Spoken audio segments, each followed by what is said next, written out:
Hello दोस्तों, welcome to commerce educators. आज हम करने जा रहे हैं हमारा आज का पेपर एसएफएम जो जून 2025 में पेपर हुआ है एसएफएम का, उसका डिस्कशन कि आखिर वो पेपर कैसा आया था। तो इन शॉर्ट सबसे पहले अगर मैं बताऊं कि पेपर का लेवल कैसा था, इजी था, एवरेज था और टफ था, तो आप डिसाइड कर सकते हैं कि अगर इस पेपर में आप लोग, मैं कहूं कि 60 मार्क्स लेकर आ सकते हो, 60 नंबर लेकर आ सकते हो, तो क्या इसे इजी कहा जाएगा या एवरेज कहा जाएगा या टफ कहा जाएगा, ये मैं तुम पे छोड़ता हूँ। लेकिन हाँ, 60 नंबर कैसे आने हैं वो मैं बताता हूँ। जरा देखो, इसमें 60 मार्क्स कैसे किया जाएगा। एमसीक्यूज डिस्कशन होगा, प्लस कौन कौन से क्वेश्चन हमें कर लेनी चाहिए, क्या क्या स्ट्रेटेजी फॉलो करनी चाहिए, जो कि मैंने आपको बताई थी। अब तक 56 याद है, 56 मार्क्स का मैंने कहा था कि अगर एमसीक्यूज में हमारे 7 एमसीक्यूज सही हो जाएं तो 14 मार्क्स आ जाएगा। और अगर डेस्क्रिप्टिव क्वेश्चन में कोई भी दो क्वेश्चन जो हमारे कोई भी दो क्वेश्चन जो हमारे सही हो, ठीक है ना, कोई भी दो क्वेश्चन जो हमारे सही हो पूरे पूरे, तो हमारे 28 नंबर आ जाएंगे। और कोई भी दो क्वेश्चन जो हमारे आधे आधे सही हो, मतलब उनमें आधा आधा मुझे आता हो, 7 नंबर ही आता हो, तो इंटू दो करें तो 14 नंबर यहाँ पे हो जाएंगे। 14 28 कितना होगा, 42, 42 इधर से और एमसीक्यू से 14, 56 मार्क्स का मैंने आपको स्ट्रेटेजी बताया था। और अब मैंने कहा था जाके वही देखना, 56 नंबर देखना, और देखो जस्ट वही काम हुआ है।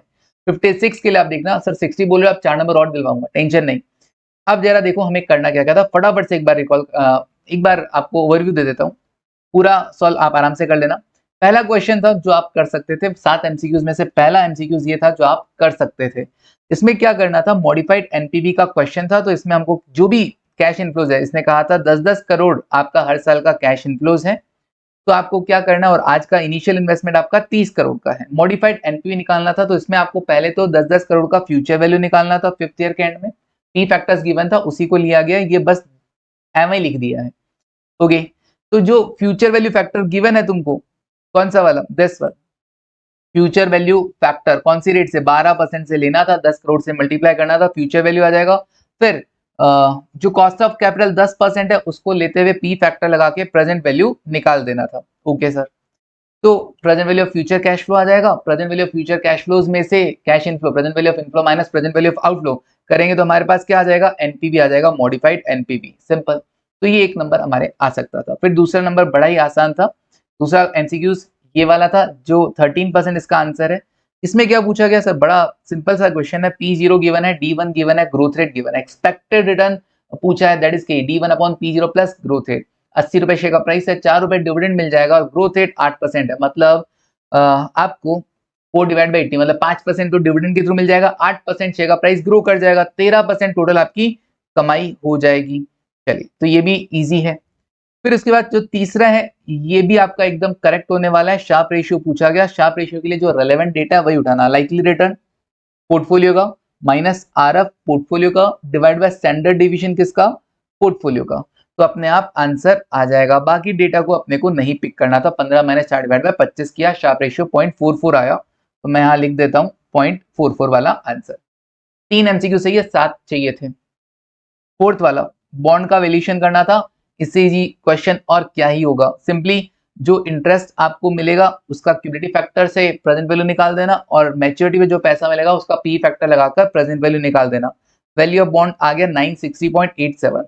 ओके, आगे 4 नंबर, बिल्कुल 4 नहीं 8 नंबर, सॉरी 4 एमसीक्यू सही है, 7 चाहिए ना टोटल। ओके, फिर ये तुम कर सकते थे दिस वन, ये वाला। अब ये वाला करते तो इसमें क्या आ सकता था, बड़ा सिंपल सा था। इसने एक शेयर खरीदा है 210 में, और इसने कॉल ऑप्शन राइट किया है, कॉल ऑप्शन राइट किया तो इसको प्रीमियम मिल गया 20 रुपए। अब शेयर का प्राइस 280 हो गया, तो बताओ इसका गेन या लॉस होगा। तो देखो, एक तो क्या है ना, इसको फायदा किस में होगा, 210 में शेयर खरीदा, मार्केट में 280 हो गया, तो 70 रुपए तो ये मिल गए। कॉल राइट करने के 20 रुपए मिल गए।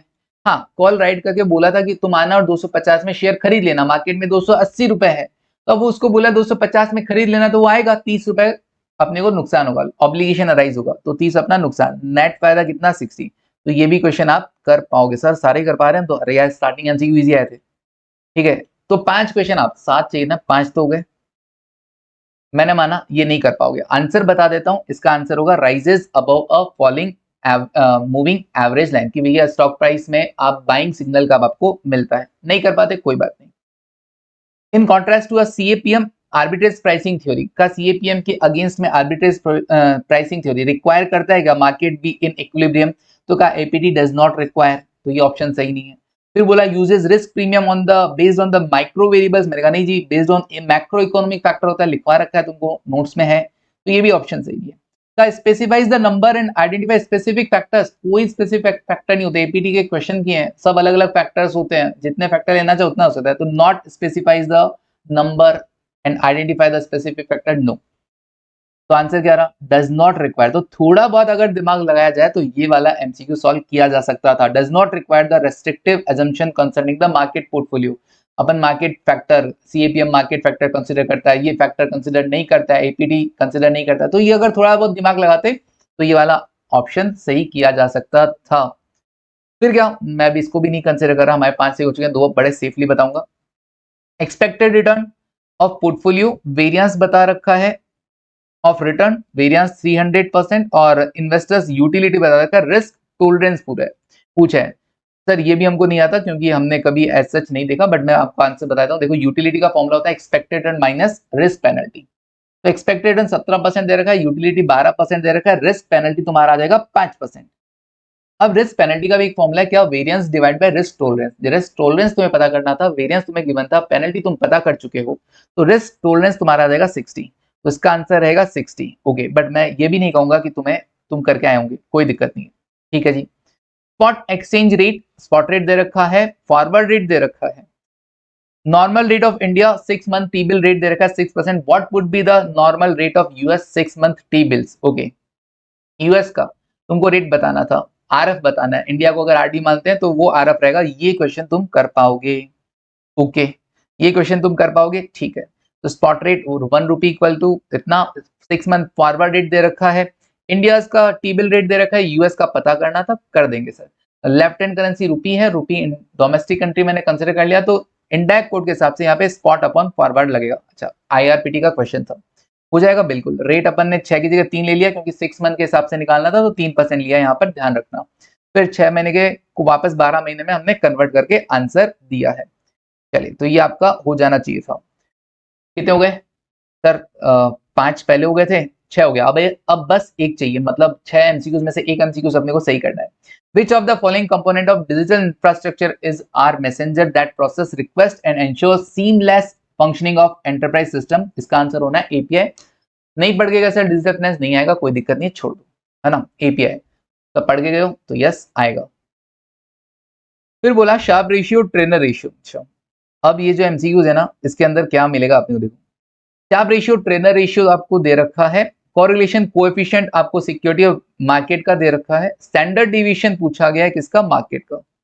काफी शानदार क्वेश्चन था, देख के लग रहा था अपन कर देंगे, पोर्टफोलियो का ही तो है, बट काफी शानदार क्वेश्चन था। शार्प रेशियो गिवन है, ट्रेनर रेशियो गिवन है, कोरिलेशन बिटवीन गिवन है fund and market, but standard division of market पूछा। तो पहले तो मैं तुमको बता दूं कि मैंने क्या देखा कि भाई स्टैंडर्ड डिवीजन है सिक्योरिटी का, beta of security, correlation between security in market और स्टैंडर्ड डिवीजन ऑफ मार्केट, इन 4 फैक्टर का यूज करते हुए एक फॉर्मूला बनाया।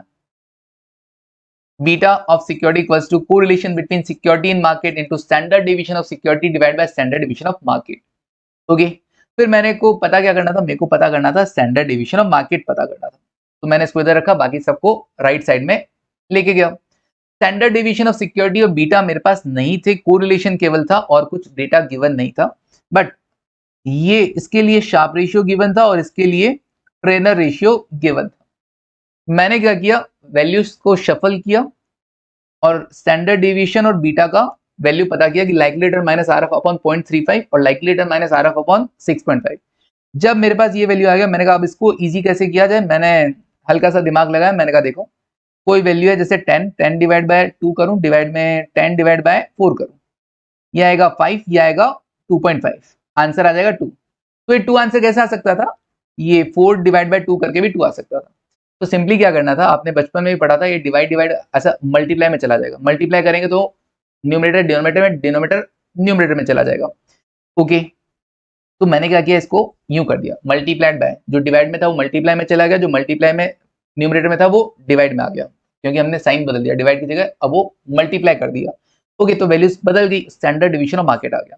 बट बच्चा इतना दिमाग भी लगे या नहीं लगे कोई जरूरी नहीं है, उस टाइम उस मोमेंट पे ये दिमाग मैं नहीं एक्सपेक्ट करता कि आपसे लगा होगा क्या, ठीक है।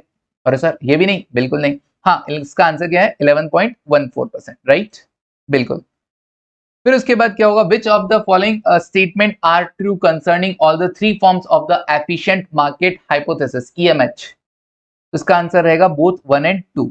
तो कहा following statement is true concerning all the three form, तीनों फॉर्म के लिए कौन सा सही, तो equilibrium rate of return will prevail, बिल्कुल इक्विलिब्रियम रेट तो रहेगा ही। Securities of firm sell at their fair value, उनकी फेयर वैल्यू पे बिकेगा, बिल्कुल बिकेगा। Investor can't earn a positive return, ये कैसे ट्रू हो सकता है, इन्वेस्टर पॉजिटिव रिटर्न नहीं कमाएगा, ऐसा कुछ नहीं है, ठीक है ना। तो इन्वेस्टर रिटर्न कमाएगा, एक्स्ट्रा ऑर्डिनरी नहीं कमाएगा, तो इन्वेस्टर अर्न रिटर्न, तो ये नहीं होगा, बोथ 1 एंड 2 होगा बस आंसर, तो 1 और 2 करेक्ट है। ये फालतू क्वेश्चन पूरा मॉड्यूल में जाके भी ढूंढ लोगे, नहीं मिलने वाला रिलेटिव स्ट्रेंथ का। इसका आंसर 1.0628 है, बिल्कुल एक्सपेक्ट नहीं करूंगा कि तुम करोगे क्या।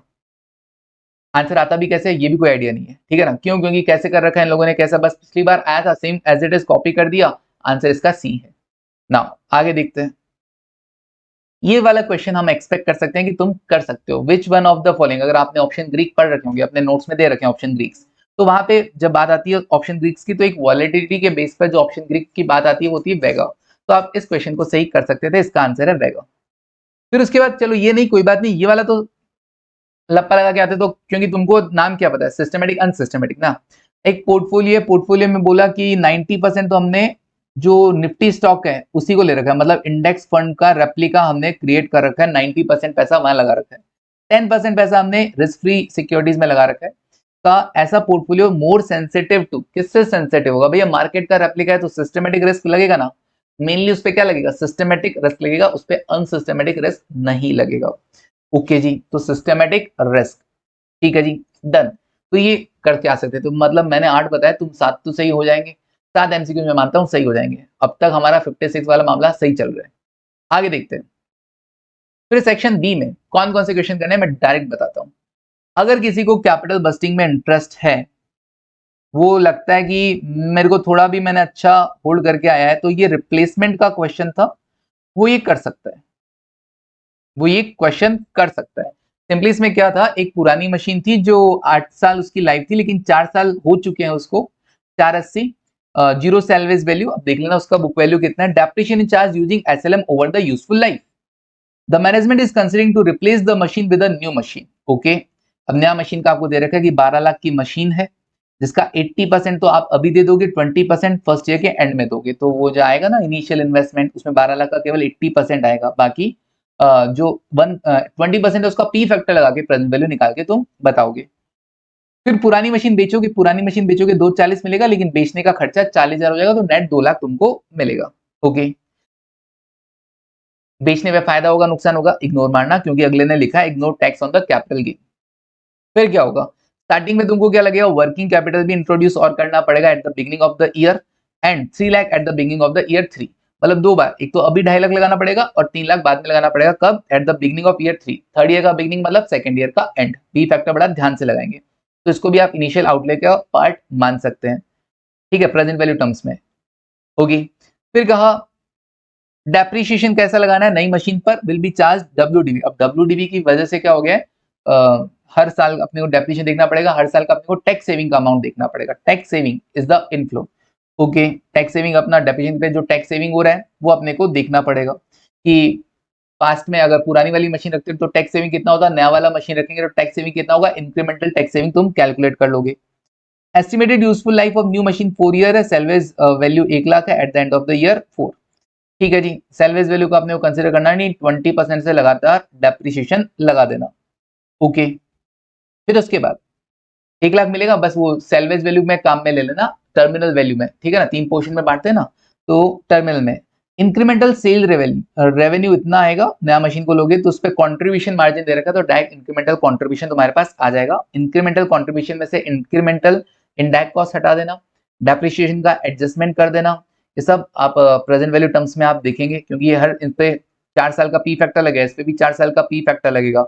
जो टैक्स सेविंग ऑन डेप्रिसिएशन है, अगर वो इंक्रीमेंटल या डिक्रीमेंट जो भी डिक्रीज हो रहा है उस पे भी 4, ऑब्वियसली इंक्रीमेंटल ही होगा ना, नया मशीन ज्यादा वैल्यू है, तो जो भी टैक्स सेविंग होगा उस पे 4 साल का क्यूमुलेटिव फैक्टर तो नहीं लगा सकते, क्योंकि हर साल का अलग अलग होगा, हर साल का इंक्रीमेंट। डेप्रिसिएशन की वजह से क्या हो गया, ये थोड़ा सा लंबा खींच दिया इसने। डेप्रिसिएशन ओल्ड मशीन पर, डेप्रिसिएशन न्यू मशीन पर, इंक्रीमेंटल देखना, इंक्रीमेंटल पे टैक्स सेविंग कंसीडर करना, और टैक्स सेविंग पे हर साल का पी फैक्टर लगा के प्रेजेंट वैल्यू निकाल देना। हर एक फैक्टर का आप अलग अलग कर सकते हो और देन उसको एक्यूमुलेट कर सकते हो। वही 3 पार्ट में, इनिशियल, इंटरिम और टर्मिनल। ओके, टर्मिनल में एक चीज ध्यान रखना, वर्किंग कैपिटल जो रिलीज स्टार्टिंग में आपने इंट्रोड्यूस किया या थर्ड ईयर के बिगिनिंग में इंट्रोड्यूस किया, वो लास्ट में रिलीज नहीं होगा, क्योंकि working capital at the end of the year 4 will be nil. बोला है कि खत्म है, जीरो है, इसका मतलब कोई रिलीज नहीं होने वाला है। तो कैपिटल बस्टिंग में अगर किसी का स्ट्रॉन्ग हैंड है तो ये क्वेश्चन कर सकता है। ओके, फिर दूसरा क्वेश्चन, वो ए पार्ट क्यों करना चाहेगा, उसके लिए लालच दिया बी पार्ट में। बी पार्ट में लालच दिया, ये ब्रेक इवन लीज रेंटल का क्वेश्चन है, बड़ा सिंपल वाला, ठीक है ना। Present value of cash inflow is equals to present value of cash outflow. Lease rent को क्या मानना है, एक्स मानना है, पर लीज रेंट का पैटर्न क्या है, 2211। तो फर्स्ट ईयर का 2x कंसिडर करना, सेकंड का 2x कंसिडर करना, देन x, और देन x मानते हुए अपने को इनफ्लो और आउटफ्लो को बराबर लाके ब्रेक इवन लीज रेंटल पता करना था। तो इस क्वेश्चन के लालच में हमको पहला वाला भी करना पड़ेगा, क्योंकि पहला वाला इतना बुरा नहीं है, हम कर सकते हैं, टाइम टेकिंग है, तो लास्ट के लिए छोड़ सकते हो। नेक्स्ट, सेकंड बड़ा आसान क्वेश्चन है, देखो मैं बताता हूं, दो प्रोजेक्ट है, दोनों का कैश फ्लोज दे रखा है आपको, और प्रोजेक्ट टाइटन और ऑरियन, और प्रोडी गिवन है। सिंपल एक्सपेक्टेड एनपीवी पूछा है। अब एक्सपेक्टेड एनपीवी कैसे आएगा sir, analyse and assess the expected NPV और कैश फ्लोज गिवन है, तो कैश फ्लोज को प्रोडी से मल्टीप्लाई करेंगे तो क्या आ जाएगा, एक्सपेक्टेड कैश फ्लो आ जाएगा। एक्सपेक्टेड कैश फ्लो कितने साल का बोल रहा है, ओवर द 3 ईयर, तो प्रेजेंट वैल्यू निकालोगे 9% से, present value of cash inflow आ जाएगा, माइनस आउटफ्लो करोगे एनपीवी आ जाएगा। Okay, assess the standard deviation of cash flow, cash flows की प्रोडी गिवन है तो स्टैंडर्ड डेविएशन उसका पता किया जा सकता है, जिस वैल्यू का प्रोडी गिवन होगा इसका स्टैंडर्ड डेविएशन हम पता कर देंगे। Analyse the coefficient of variation of each project, coefficient of variation मतलब स्टैंडर्ड डेविएशन अपॉन एक्स बार, तो स्टैंडर्ड डेविएशन तुमने निकाला, कैश फ्लोज का एक्स बार मतलब एनपीवी को आप ले सकते हो, ठीक है, या फिर आप ये कैश फ्लोज का के बेसिस पे आप एक्स बार को इसको भी ले सकते हैं, कोई दिक्कत नहीं है, क्योंकि इनिशियल इन्वेस्टमेंट तो वैसे भी सेम है। कोएफिशिएंट ऑफ वेरिएशन कैलकुलेट कर देंगे और फिर बताएंगे कोएफिशिएंट ऑफ वेरिएशन के बेसिस पे कि हमको इसको एक्सेप्ट करना है कि नहीं करना है। तो स्टैंडर्ड डेविएशन आप कैलकुलेट कर लेंगे, अपॉन एक्स बार करेंगे, आपके पास कोएफिशिएंट ऑफ वेरिएशन आ जाएगा। बहुत अच्छा क्वेश्चन था, बहुत इजी था, सबसे पहले ये करने लायक था। फिर इसके साथ जो क्वेश्चन दिया, इन्वेस्टर इज कंसीडरिंग, तो मैं सोचा चलो ये अच्छा है, ये कर लेंगे इसके साथ। Investor is considering to purchase equity share of Delta Limited whose current market price is 172.45 per share. Reading time मिलता है ना, तो अपन देख रहे हैं, 15 की जगह 20 मिनट लगेगा, आराम से देखो। करंट मार्केट प्राइस 172 है, company is proposing a dividend 6 for the year ending, तो प्रपोजिंग मतलब करंट ईयर के लिए बोल रहा है। Expected to grow 20% per annum, dividend 20% जाएगा, तो ईयर 1, 2, 3 और 4, अगले 4 साल तक 20% ग्रो करेगा।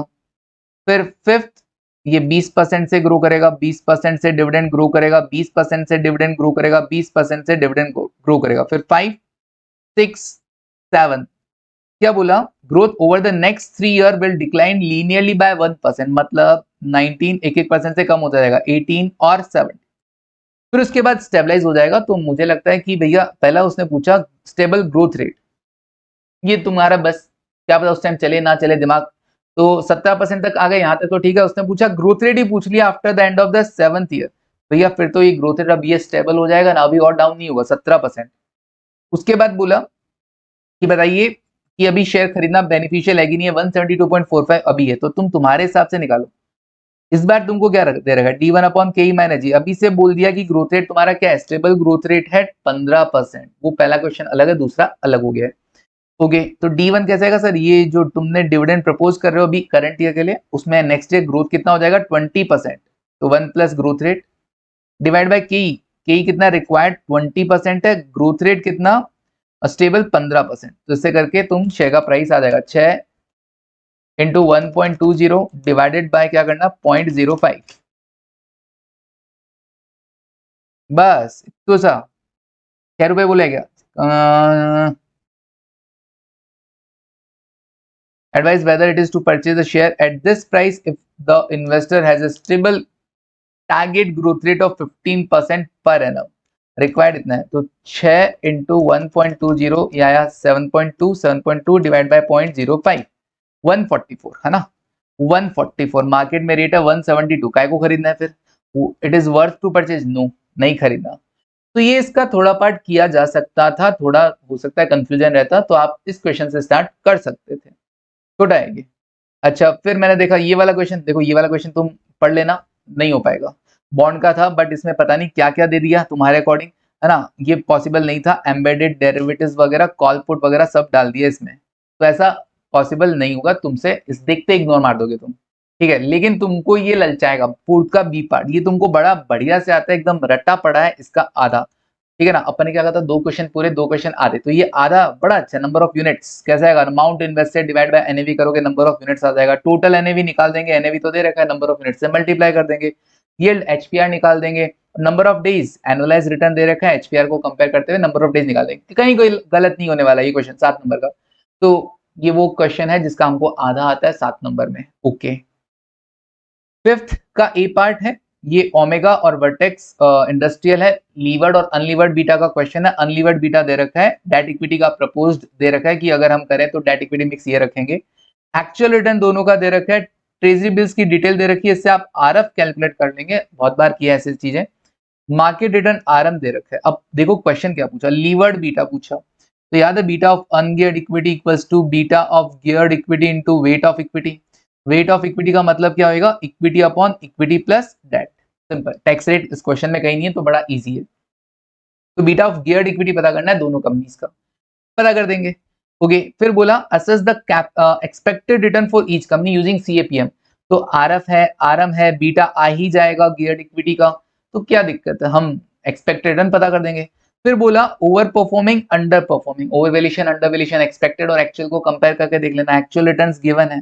एक्सपेक्टेड जो भी आएगा तुम्हारा उसको एक्चुअल से कंपेयर करना एक्चुअल अगर तुम ज्यादा कमा रहे हो तो ओवर परफॉर्म कर रहा है एक्चुअल कम कमा रहे हो तो अंडर परफॉर्म कर रहे हैं तो ये 7 नंबर तुम्हारे आ सकते हैं फिर मैंने अगला क्वेश्चन देखा पोर्टफोलियो 3 शेयर्स है हमारे पास उनका वेट दे रखा है बीटा मेरे को बीटा ऑफ पोर्टफोलियो बोलेगा मैं कैलकुलेट कर दूंगा रिटर्न ऑफ पोर्टफोलियो बोलेगा रिटर्न टू वेट कैलकुलेट कर दूंगा टोटल वेरिएंस मुझे दे रखा है ओके फिर स्टैंडर्ड डिवीजन ऑफ मार्केट दे रखा है स्टैंडर्ड डिवीजन ऑफ मार्केट दे रखा है तो sir beta of security into standard division of market करके beta of portfolio into standard division market करके मैं सिस्टमैटिक रिस्क ऑफ पोर्टफोलियो पता कर सकता हूं सिस्टमैटिक रिस्क सिक्योरिटी का भी पता कर सकता हूं टोटल वेरिएंस में से अगर सिस्टमैटिक रिस्क हटा दूंगा तो अनसिस्टमैटिक रिस्क भी आ जाएगा बिल्कुल आ जाएगा कोवेरिएंसेस भी गिवन है ये भी वो क्वेश्चन है जो आप इजीली कर सकते हैं पोर्टफोलियो बीटा कर देंगे रेजिडुअल वेरिएंस कैसा आएगा टोटल वेरिएंस में से सिस्टमैटिक वेरिएंस हटा के रेजिडुअल आ जाएगा पोर्टफोलियो वेरिएंस कर देंगे एमपीटी थ्योरी वही नॉर्मल वाला formula root variance of x into weight square of x plus variance of y into weight square of y वो 3 सिक्योरिटीज वाला फॉर्मूला लगेगा इसके अंदर कर सकते हैं बिल्कुल सर वेट गिवन है कोवेरिएंसेस गिवन है वेरिएंसेस गिवन है सब तो गिवन है कहीं कोई दिक्कत नहीं है तो मेरा जो सबसे पहला क्वेश्चन रहेगा आई थिंक ये रहेगा फिफ्थ वाला सबसे पहले ये मुझे कंप्लीट किया था ये मुझे इसमें कहीं कोई दिक्कत नहीं आएगा ये मुझे पहला तो 14 नंबर का लाने वाला क्वेश्चन मिला ओके फिर उसके बाद अगर ये क्वेश्चन देखा जाए 6 वाला नंबर ऑफ शेयर्स हैं securities number of share MPS multiply करूंगा दोनों को तो मार्केट वैल्यू आ जाएगा बीटा दे रखा है बीटा इनटू मार्केट वैल्यू के हिसाब से वेट देकर बीटा ऑफ पोर्टफोलियो पता कर लूंगा ये मेरा पहला क्वेश्चन फिर इसने दोनों पूछा देखो अगर आप अपने बीटा को रिड्यूस करना चाहते हैं तो रिस्क फ्री सिक्योरिटी से रिप्लेस करवा दीजिए एग्जिस्टिंग पोर्शन बेच दीजिए या फिर निफ्टी फ्यूचर भी ऑप्शन है मतलब हेजिंग दोनों दे रखा है थ्रू रिस्क फ्री सिक्योरिटी और थ्रू कौन सा फ्यूचर गवर्नमेंट सिक्योरिटी कितना खरीदना है शेयर कितने कितने बेचने हैं सर कुछ बोला नहीं है कौन सा बीटा वाले को पहले बेचना है तो सिंपली अगर मान लो 20% पोर्टफोलियो बेचना है तो हर एक शेयर का 20% अपने को बेचना पड़ेगा तो बता देंगे analyse the number of Nifty contract to be bought और सोल्ड हेजिंग करना है ना तो हेजिंग के याद है value of portfolio into current beta minus required beta divide by contract size of Nifty करके नंबर ऑफ लॉट तुम पता कर सकते हो तो ये थोड़ा छोटा क्वेश्चन है ये भी अच्छा क्वेश्चन है 7 नंबर ये किया जा सकता है अगला क्वेश्चन देखिए तो मेरा दिल खुश हो गया भैया कॉल ऑप्शन पुट ऑप्शन जो टेस्ट में लिया था वही क्वेश्चन यहाँ पर आ गया है एक्सपेक्टेड शेयर प्राइस बता दो प्राइस को प्रोबेबिलिटी से मल्टीप्लाई कर दो एक्सपेक्टेड शेयर प्राइस पर ये एक्सरसाइज प्राइस नहीं एक्सपेक्टेड शेयर प्राइस पर वैल्यू ऑफ कॉल ऑप्शन बता दो फिर कहा हेल्ड टू मैच्योरिटी अगर मैच्योरिटी तक रखते हो तो share value of call option था, तो बहुत ही बढ़िया क्वेश्चन था, बहुत ही इजी क्वेश्चन था। तो अपनी जो शुरुआत हो सकती थी ये इससे भी हो सकती थी, ये भी 14 नंबर देकर रहेगा। तो मेरे पास 2 क्वेश्चन हो गए हैं, कौन कौन सा 5 और 6, जो आपको 14 नंबर देके जा सकता है अपने नोट्स पढ़ाए हुए हिसाब से, है ना, बता रहा हूँ, कुछ और नहीं बता रहा, अपने पढ़ाए हुए के हिसाब से बता रहा हूँ। ओके, 7 क्वेश्चन भी किया जा सकता है, इसका ए पार्ट, बी पार्ट नहीं हो पाएगा, बी पार्ट रहने देना, ये थोड़ा अलग क्वेश्चन था। थ्योरी रहने देना, नहीं करना, जो करके गया वो अच्छी बात है। इसका 7 का ए पार्ट क्यों हो सकता है, क्योंकि एक तो फॉरवर्ड हैज है, दूसरा ऑप्शन हेजिंग है और वो भी बड़ा आसान सा ऑप्शन हेजिंग है, और तीसरा क्रॉस करेंसी रूट मतलब मनी मार्केट हैज है। हाँ, किसी को क्रॉस करेंसी रूट नहीं समझ में आया वर्ड तो एक अलग बात है। तीनों में से बताना था कि इंपोर्ट का काम है, देखो ये एक इंपोर्टर है, इसको पेमेंट करना था $5 लाख का, 3 महीने में पेमेंट करना था, कौन सी स्ट्रेटेजी ये फॉलो करे, बस सिंपल। मैं जो भी बोलता मैं इसको ये बोलता ये मनी, अपने टेस्ट में भी मैंने ये लिए थे, forward has money market has. Okay, तो ये बड़ा इंपॉर्टेंट बड़ा अच्छा क्वेश्चन था, तो ये 7 नंबर का क्वेश्चन किया जा सकता था। तो अब हमें करना कौन कौन सा था, देखो एक तो 5th हो सकता था, एक 6th हो सकता था। 5th हो जाएगा अगर अपन ऊपर चलें और लिखें कंप्लीट क्वेश्चन की, जहां बात हो रही थी कंप्लीट क्वेश्चन की, अगर मैं बात करूं तो ये क्वेश्चन नंबर 5 हो सकता था, क्वेश्चन नंबर 6 हो सकता था। 2 क्वेश्चन मुझे क्या चाहिए थे, पार्शियल चाहिए थे, जो इसमें एक क्वेश्चन नंबर 7 जो फॉरवर्ड फॉरेक्स का था वो हो सकता था। उसके अलावा क्वेश्चन नंबर 1 जो सेकंड है, सेकंड कैपिटल बस्टिंग का, कैपिटल बस्टिंग का ये इतना बड़ा क्वेश्चन नहीं होता, कोई बात नहीं। ब्रेक इवन लीज रेंटल ये हो सकता था, बिल्कुल हो सकता था, कैपिटल बस्टिंग भी करके आएंगे, ब्रेक इवन लीज रेंटल हो जाएगा, बिल्कुल हो जाएगा सर, सेकंड क्वेश्चन हम कर पाएंगे। तो मैं यहाँ पे सेकंड क्वेश्चन लिख देता हूँ, ये लो जी, काम हो गया, तुम्हारे 56 नंबर तो आ गए हैं, 56 नंबर आ गए हैं सिर्फ इतना सा कर लेने पर। अब सर वो एक और क्वेश्चन था ना जो इजी था, वो म्यूचुअल फंड वाला, वो भी तो हम कर आएंगे, वो भी तो कराओगे तुम। ये थर्ड, ये क्यों भूल गए, ये भी तो हो जाएगा। थर्ड, थर्ड का ए पार्ट और बी पार्ट, अच्छा सर थर्ड का ए पार्ट और बी पार्ट, ए पार्ट इजीली सही हो जाएगा, बी पार्ट चलो नहीं भी हो कोई बात नहीं, इसका आधा मैं फिर भी मानता हूँ बी पार्ट आ जाएगा, तो थर्ड को प्रायोरिटी दूंगा मैं। फोर्थ वाले में तो केवल आधा ही सही होगा, फोर्थ का तो बी पार्ट ही सही हो सकता है, क्योंकि ए पार्ट बहुत टिपिकल था। थर्ड में फिर भी ए पार्ट सही कर देते हो और दूसरा भी आ जाएगा, मतलब थर्ड एक टाइम मैं पूरा भी कर सकता हूँ, थर्ड एक टाइम अगर दिमाग लगे तो मैं पूरा भी कर सकता हूँ। अब क्वेश्चन का सिलेक्शन क्या रहेगा, एक टाइम 2 है जिसको मैं पूरा कंप्लीट भी कर सकता हूँ, थर्ड है उसको भी मैं एक टाइम कंप्लीट कर सकता हूँ, और फोर्थ वन, फोर्थ वन आधा ही आएगा, फोर्थ वन आधा ही आएगा, पूरा नहीं आ सकता है। ये हाफ रह जाएगा, ये हाफ रह जाएगा, और ये कंप्लीट हो जाएगा। सर इतने क्वेश्चन तो करने ही नहीं थे, 7 में से केवल 5 क्वेश्चन करने थे। अब आता है सिलेक्शन की बारी, 4 और 2 6 है जो मेरे पास है, अब उसको सिलेक्शन करूंगा तो ऑब्वियसली फॉरेक्स को आप छोड़ पाओगे, अगर नहीं समझ में आया कोई बात नहीं, फॉरेक्स को छोड़ देना। 5 और 6 आप कंप्लीट कर सकते हो, सेकंड थर्ड और फोर्थ फिर क्वेश्चन आप अटेम्प्ट करोगे, 5 6 पूरा कर पाओगे, सेकंड थर्ड और फोर्थ, सेकंड हाफ कर देना सबसे पहले, इसका नक्की 7 नंबर आ जाएंगे। पहले वाले पार्ट से बॉन्ड वाले से दिमाग ही नहीं लगाना था, इसको करने बैठोगे थर्ड वाले को एक पूरा हो जाएगा, एक जितना दिमाग लगेगा आ जाएगा, 3 4 नंबर जो भी आएगा आ जाएगा। ये वाला second break even lease rental वाला पहले कर दोगे, कैपिटल बस्टिंग वाला ए पार्ट बाद में कर दोगे उसके अंदर, तो जितना होगा पॉसिबल होगा। अब बताओ कौन कहता है कि यहाँ पे 60 नंबर नहीं आ सकते हैं, इजीली आप 60 नंबर ला सकते हो, लेकिन अगर आपको वो स्ट्रेटेजी दिमाग में रखना होगा 56 वाला, कहीं कोई दिक्कत नहीं आने वाला था, कहीं कोई दिक्कत नहीं आने वाला था। तो बहुत अच्छा पेपर था, अगर आप 60 नंबर ला सकते हो तो मेरी नजरों में ये अच्छा पेपर माना जाएगा। फाइनल लेवल पे एसएफएम में अगर आप 60 स्कोर कर लेते हैं तो अच्छा पेपर। हाँ, जो रैंक होल्डर हैं जिनको चाहिए मैं 70 80 लेके आऊँ वो एक अलग बात है, बट एक बात बताऊं, अगर वो रैंक होल्डर है ना तो ये मान के चलो वो इन क्वेश्चन को सही करके आएगा, सेकंड थर्ड वगैरह इन सबको भी दिमाग में रख के आएगा, तो 60-70 मार्क्स उसके लिए लाना मुश्किल नहीं होगा। तो मेरे अकॉर्डिंग ये पेपर बहुत ईजी तो नहीं कहूंगा बट अच्छा था, 60 मार्क्स स्कोर किया जा सकता था। चलिए तो आज के लिए इतना ही, आपको कैसा लगा पेपर कमेंट करके जरूर बताइएगा। Thank you, take care and bye.